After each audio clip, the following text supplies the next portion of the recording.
coming of this gold monetization scheme, so we'll need to see how what exactly the schemes come up and how they are implemented, etc. But the intent for the first time has been made in a very, very emphatic manner. Again, in NPS also, there's some extra tax benefits has been provided to encourage investment into capital markets. So these are long-term measures which will enhance the confidence and the channelizing of money into more productive financial instruments rather than blocking the money in gold. And that to some extent is also kind of uh, giving some ray of hope over a medium to longer term. More immediately, I think it was the announcement of the corporate tax reduction which suddenly saw a very sharp rally in the intraday kind of a market, because that definitely is a very, very direct correlation to the profitability of the company. So company having effectively, which is paying the effective tax rate, in the 3 years time saves 5% of that money, and equity market you will start discounting 25 years, and the quantum of savings that this 5% tax rate can give is going to be humongous.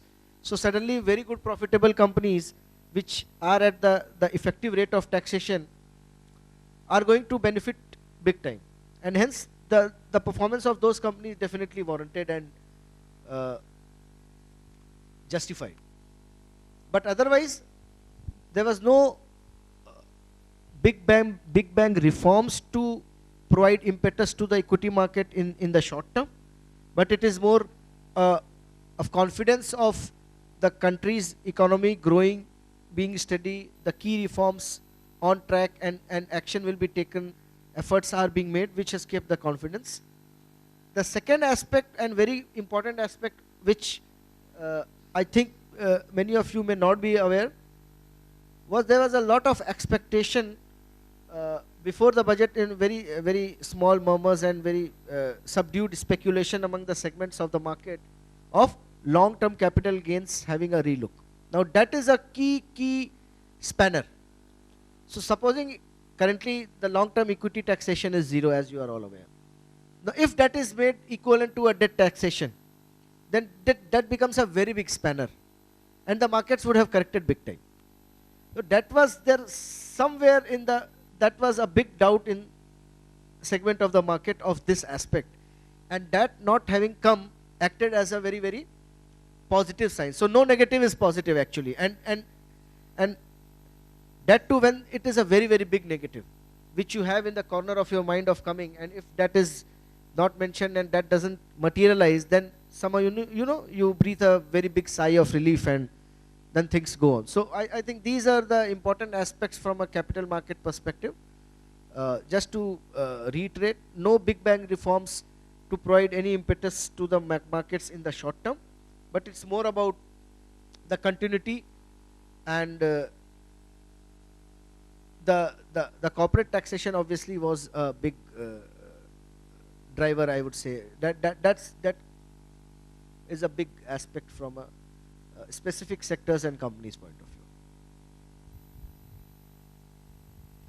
I think, Kishore, this was very, very succinctly and very appropriately put. I think you've covered everything. There's not much for any of us to say here. At least for me, I don't have anything else. I should have cut myself short.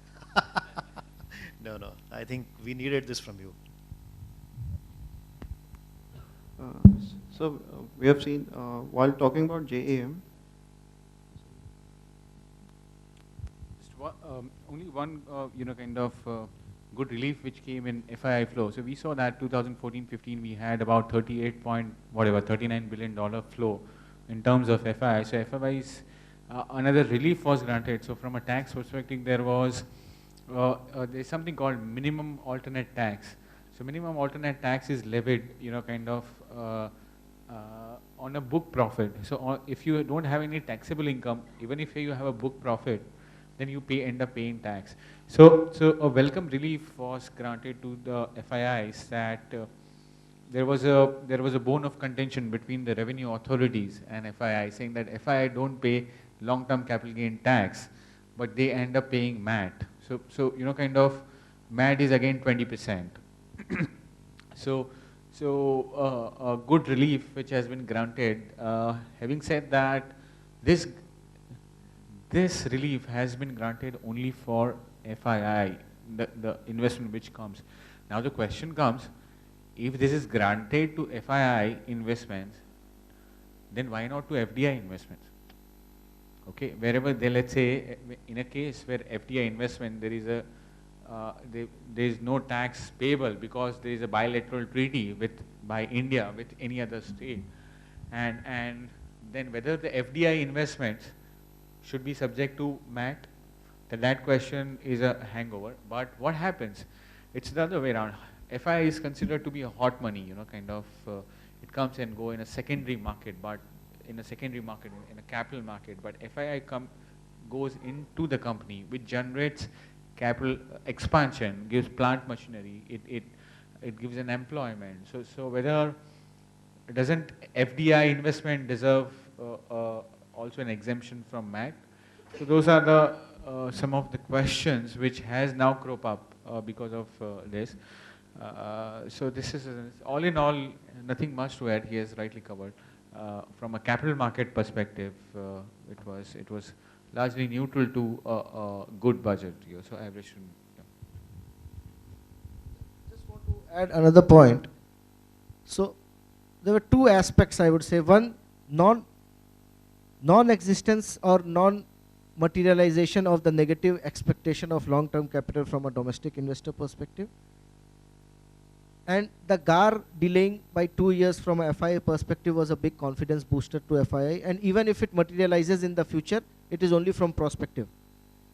So I think from a FII perspective, this was a big relief, because there is always that anxiety and that back of mind of this hanging sword of GAR, and some revenue authorities using their discretionary power to whatever extent.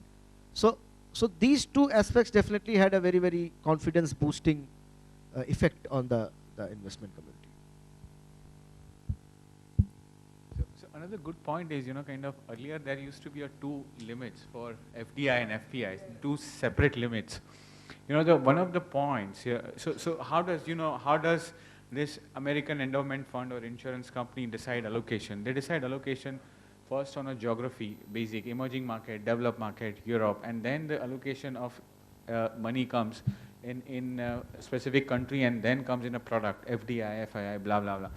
So with the combining, what was happening earlier, so you see somewhere in the month of November or December, Yes Bank went out of MSCI index. MSCI index is the index which, a lot of FIIs and most of the foreign investors follow, right? So Yes Bank went out of the MSCI index because the FDI limit was full.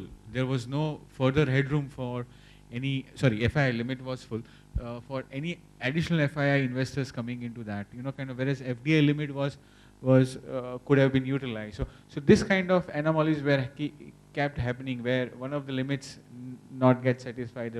So to rationalize, the limits in which a foreign investor can participate. So they have now rationalized their FDI and FII has been combined, and there is a one limit. So it's a welcome move, another which is from a capital market perspective. So while we were talking about JAM, you said that the government has its focus on implementation. Down to the last level, they knew, like at the local level, the SPOC, what to do. So now the government is saying that they are going to provide close to 8,000 crore of capital to the banks, and it will be decided upon the efficiency, that is the most efficient public banks will be getting the capital. So how, now with the JAM, so a lot of private sector banks say that we cannot expand into this, into Aadhaar and financial inclusion, because it's not profitable for us enough. And now, sir, on the other side, government is saying that public sector banks will be given capital based upon the efficiency, upon the ROI and ROE.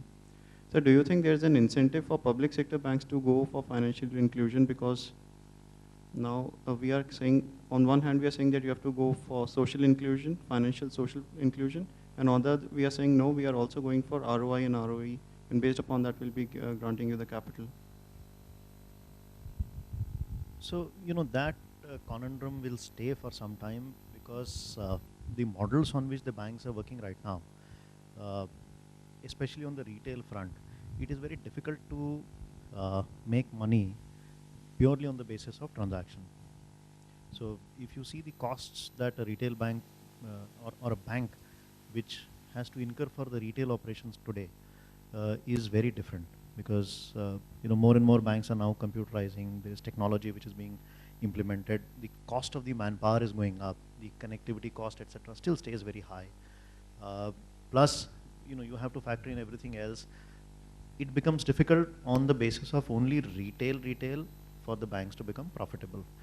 But at the same time, you can't say that, okay, if it is not profitable, you don't do that business. So financial inclusion is more of a need. There is a large chunk of population which doesn't have a bank account. And if eventually we have to move towards cash payment of subsidies, you need a bank account. Otherwise, once I think it was Rajiv Gandhi who had very famously said that, if 100 rupees of aid is given, only 10 rupee reaches the needy. So, which means that there is acknowledgement of the fact that you need a system by which the benefits can go to people.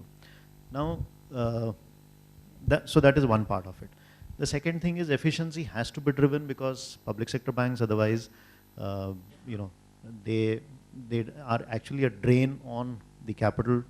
You see, large number of public sector banks are not making that much of profit. State Bank of India is a different thing, because it's an agent of the bank, so they get a lot of bank government business by default, and their size and scale is very different. But smaller public sector banks, do suffer. So that thing is actually aimed to push them towards becoming efficient.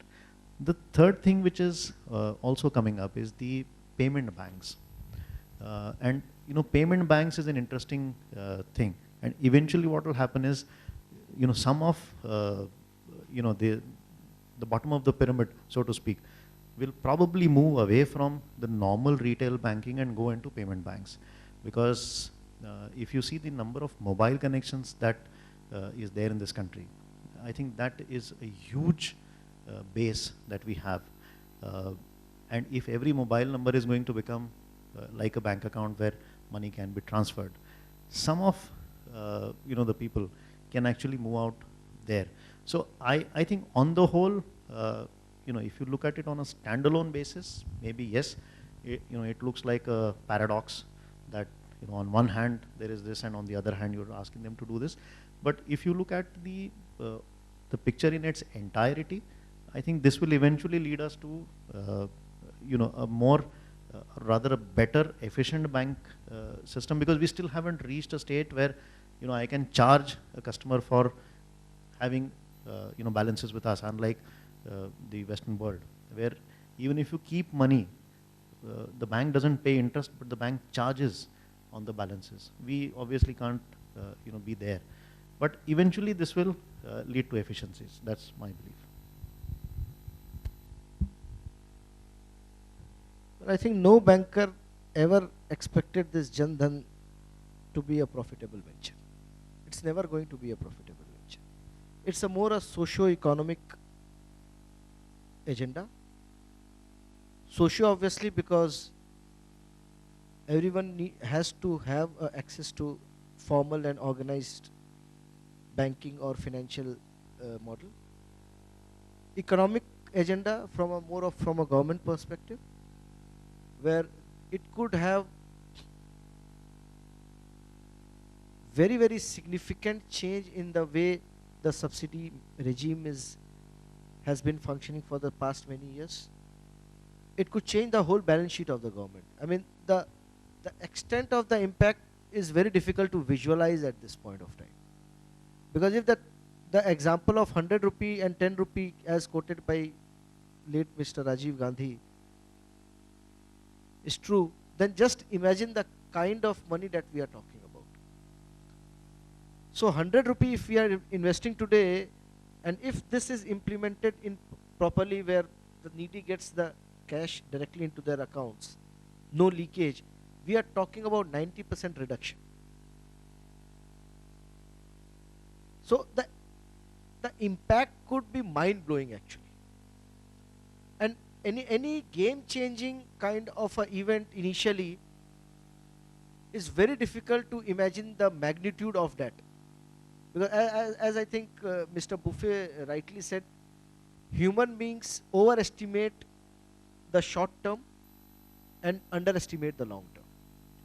So this is from a cricketing parlance, the current season is cricket. So from a cricketing parlance, test match is the longest we go. So it is a 5-day, but it is the longest we go. But this is a test match and not a 2020. And the kind of changes that it can bring, if it is, so again, without taking any stand per se, one credit that the BJP government can be given is it did not unnecessarily shelve the policies promoted or proposed by the earlier government just for the sake of it. It continued with it. Obviously, there will be a political twist to it.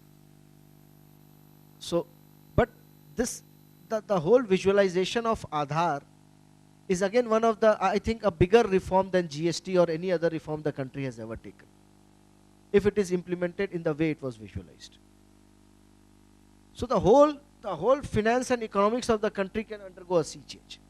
So from that extent, even if the public sector banks open so many accounts and lose some money on it, so be it. I mean, doesn't make any difference. I would presume so.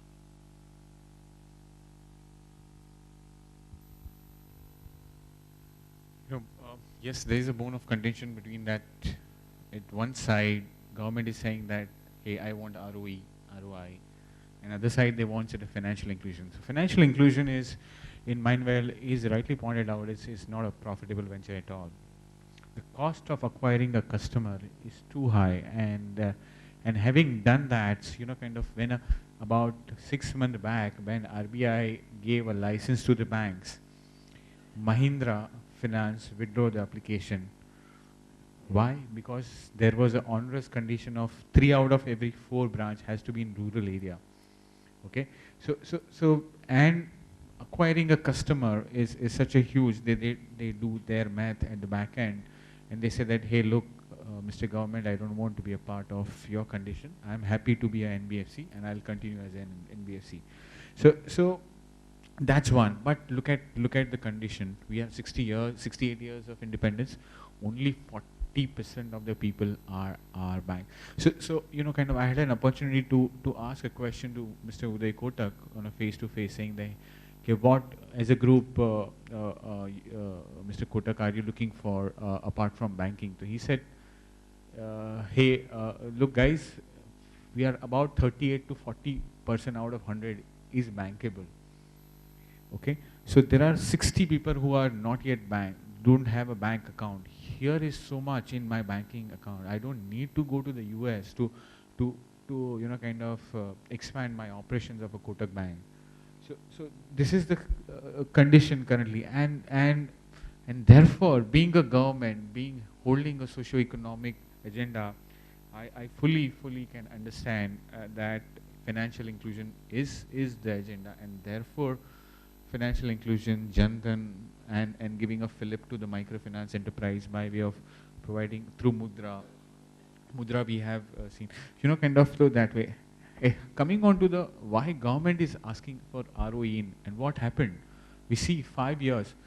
Take a large 20 corporations and 70% of the NPAs would be to that 20 large 20 group. And in fact, a Panurica group of a mutual fund carried out a study, and they had published on their website, interesting study. So top 15, top 20 group, kind of, you take it JP group, blah, blah, infrastructure group, and 75% of the NPA, there is a stress assets. There is no recovery happening. Having done, in December 2014, RBI came out with a financial stability report. They said this is the consecutive 4th year where the credit has declined. The bank is in the business of giving a credit, and if that is, the business itself is declining, where's the next level of growth is coming to? And because the quality of assets, and bank have become very persistently averse because of the past, and the quality of assets are not getting generated. So at the time, they have to solve both the problems. So, kind of, it's a two sides of one coin, and to some extent, through various steps. It's not that only budget can solve this problem or this thing. Kind of slew of measures has to be carried out to kind of this thing.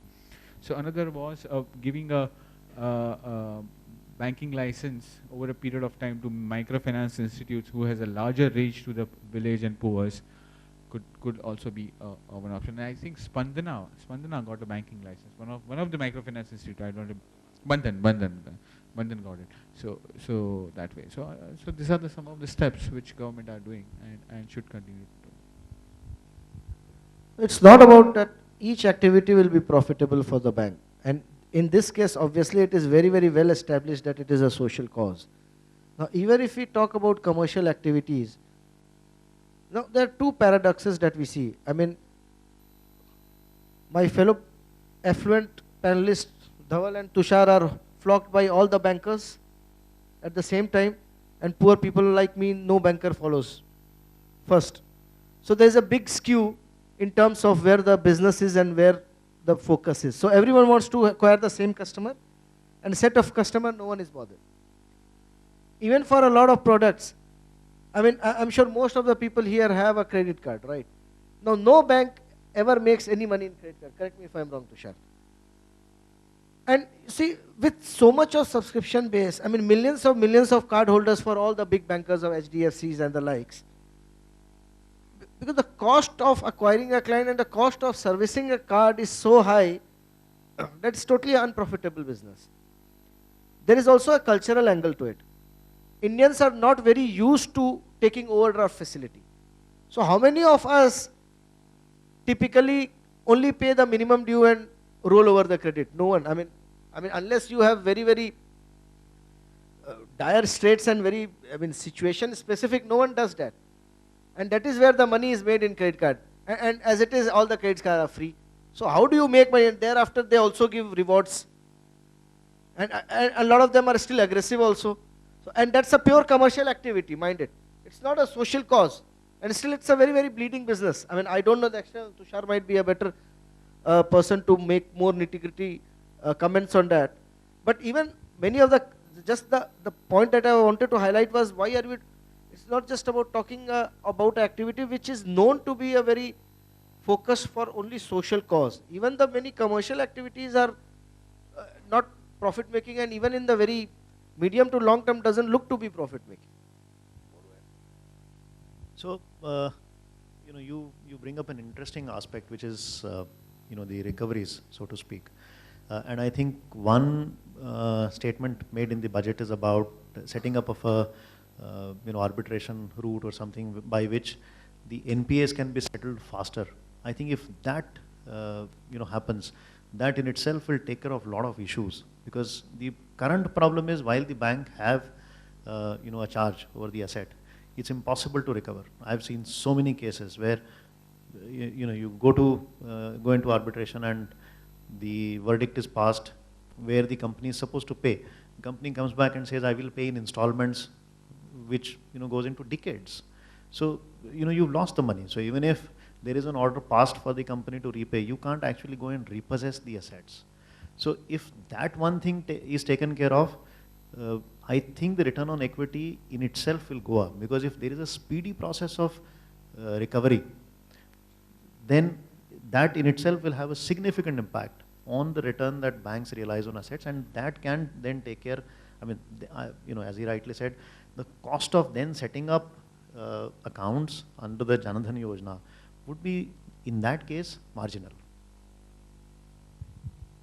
Just to add to what Tushar is saying, yes, in a way, this how to liquidate the stress asset is addressed for NBFC, but that was the popular ask from the banking and financial service industry.